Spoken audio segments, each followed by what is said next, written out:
Bonjour à tous. Nous nous retrouvons pour le troisième épisode de cette initiation à Python. Comme promis, dans cet épisode, nous allons apprendre à étudier une erreur Python. Pour ce faire, nous allons cette fois-ci utiliser des éditeurs de texte. Je vais donc tout d'abord vous montrer comment créer un script Python avec un éditeur. Première partie, créer un script. Les programmes Python s'enregistrent avec l'extension .py. Pour Python, vous l'aurez compris. À vrai dire, vous pouvez éditer un fichier Py avec n'importe quel éditeur de texte, tel que les suites Office ou même le bloc-notes de Windows. L'avantage des éditeurs de texte sont leur autocomplétion très utile et leur mise en page faite pour la programmation.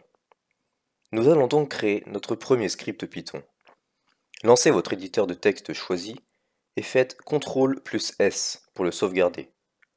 Enregistrez-le dans votre dossier de programmation. Pour les éditeurs comme EduPython, l'extension .py est déjà mise. Mais avec Sublime Text, n'oubliez pas de rajouter un .py à la fin du nom de votre fichier, pour bien l'enregistrer en tant que fichier Python.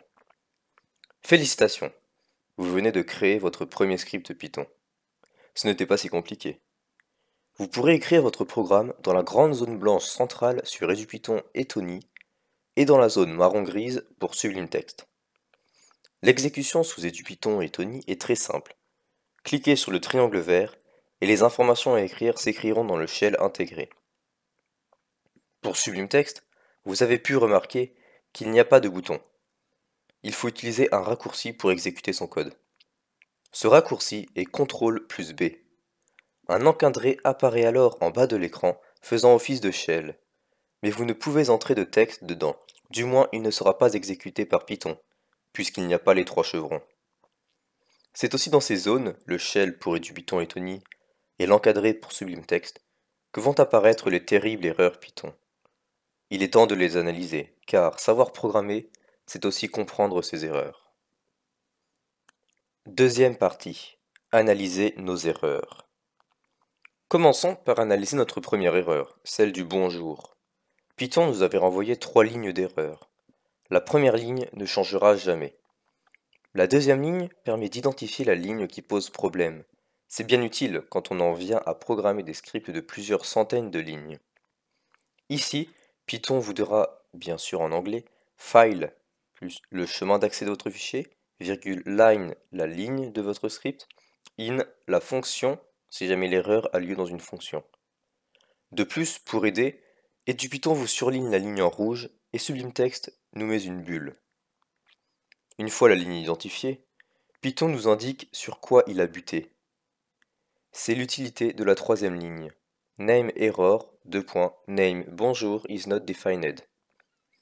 Encore une fois, n'importe qui ayant les bases en anglais comprend facilement l'erreur. Tout d'abord, Python indique le type d'erreur, ici name error, une erreur de nom. Enfin, il explique name bonjour is not defined. Littéralement, le nom bonjour n'est pas défini. C'est on ne peut plus clair. Et cela revient à ce que je disais dans l'épisode 2. Python cherche la variable bonjour mais ne la trouve pas, car elle n'est pas définie. Une fois que nous savons lire les erreurs, elles ne nous font plus peur. Nous verrons au fur et à mesure de notre apprentissage d'autres types d'erreurs, mais je voudrais vous en montrer encore quelques classiques. Je ne le dirai jamais assez, mais Python est bête, et il ne pourra pas deviner quelque chose si vous l'écrivez mal. Si vous oubliez de fermer une parenthèse à un print par exemple, Python vous retournera une syntax error, une erreur de syntaxe. S'il vous localise l'erreur une ligne en dessous de l'oubli, c'est normal, car c'est une fois qu'il essaye de lire la deuxième ligne, même si elle n'existe pas, qu'il se rend compte que la parenthèse n'a toujours pas été fermée. Une dernière erreur, beaucoup plus ciblée, mais Python, lui aussi, est soumis aux règles des mathématiques. Écrivez par exemple 18 divisé par 0, et vous verrez une belle erreur, Zero Division Error. Une erreur spéciale pour la division par 0. Voici les erreurs que vous pourriez rencontrer avec vos connaissances actuelles. Et n'oubliez pas, Python est peut-être bête, mais il ne se trompe jamais. L'erreur viendra toujours de vous. Je m'arrêterai ici pour cette vidéo plus courte sur les erreurs. Dans l'épisode suivant, nous aborderons les conditions algorithmiques. J'espère que vous arriverez maintenant à déchiffrer ces erreurs et que cela vous aidera dans votre progression. Si vous avez des questions, problèmes ou suggestions, posez-les-moi dans les commentaires.